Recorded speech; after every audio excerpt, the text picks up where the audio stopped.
Anganwadi worker এবং helper সহযোগে যৌথভাবে আমরা এই আয়োজিত করেছি আজকে আমাদের রাজ্য সরকারকে জানাতে এবং কেন্দ্র সরকারকেও বোঝাতে চাইছি। আমরা এসেছি আমাদের দাবি সনদগুলো নিয়ে। আমাদের দাবি বহু বছর ধরে মানা হচ্ছে না এবং 2018 থেকে আমরা কোনো কিছু পাচ্ছি না সরকার থেকে। আমরা সব কিছু থেকে বঞ্চিত হচ্ছি। আমাদেরকে নিয়মিত স্বীকৃতি দেওয়ার কথা ছিল, ওই স্বীকৃতিগুলো আমাদের দেওয়া হয়নি এবং আমাদেরকে গ্র্যাচুইটি প্রদান করার কথা, ওইগুলো আমাদের হয়নি। আমরা চাই অন্যান্য সরকারি কর্মচারীর মতো আমাদেরকেও ঘোষণা করুক সব কিছু, মানে আমাদের যা প্রাপ্য আমার অনারিয়াম সেগুলো আমাদেরকে দেওয়া হোক।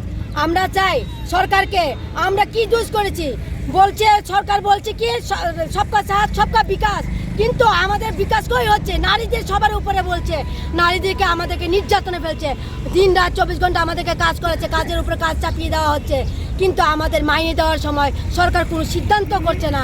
কেন আমরা কেন বঞ্চিত হচ্ছি? আমরা গর্ভ থেকে মৃত্যু পর্যন্ত আগ পর্যন্ত আমরা সব কাজ করছি এবং সরকারের যারা অন্যান্য কর্মচারীর কাজগুলো আমাদেরকে সঁপিয়ে দেওয়া হচ্ছে, আজকে এই কাজ, আজকে ওই কাজ, ওখানে যান, কিন্তু আমাদেরকে, আমরা কি মানুষ নই?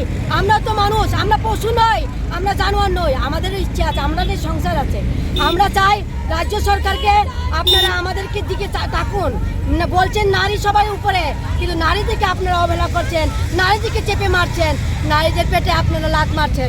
আমরা চাই, আমরা ক্ষুধার্ত অবস্থায় আজকে আমরা অনেক ডেপুটেশন করেছি ছোট ছোট করে, সরকারকে দেখে যে অধিবেশনে কিছু আমাদের জন্য পেশ করবেন বা আমাদেরকে দেবেন, কিন্তু আমাদেরকে কোনো কিছু দিচ্ছে না।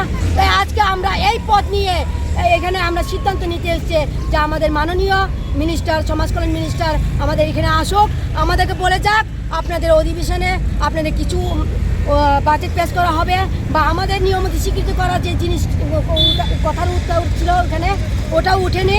আমাদেরকে, আমি বলছি আমাদেরকে সুন্দরভাবে সুস্থভাবে থাকার জন্য আমি ওনাদেরকে অনুরোধ করছি, কারণ যেই হারে আমাদের কাজ চাপাচ্ছে, অন্যান্য কর্মচারীর বেতন বাড়ছে, দিয়ে বাড়ছে। আমাদের আগে যে 2018 আগে যে সরকার ছিল সেই সরকার আমাদেরকে প্রত্যেক দিয়ে সব কর্মচারী যখন দিয়ে বাড়তো আমাদেরকে দিয়ে কিছু না কিছু দিয়ে যেত, 100 হোক 200 হোক 75 টাকা হোক আমাদের দিয়ে যেত।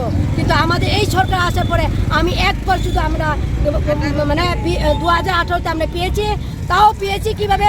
যারা 2017-তে পেয়েছে তারা লাভজনক হয়েছে, আর আমরা যারা 97 সন থেকে চাকরি করে যাচ্ছি তাদের আমাদের কোনো বেনিফিটই হয়নি। তাই আমরা চাইছি সরকারকে আজকে আমাদের ডাক শুনুন। আজকে যদি এই পথে আমরা বসি, আপনারা যদি আমাদের সিদ্ধান্ত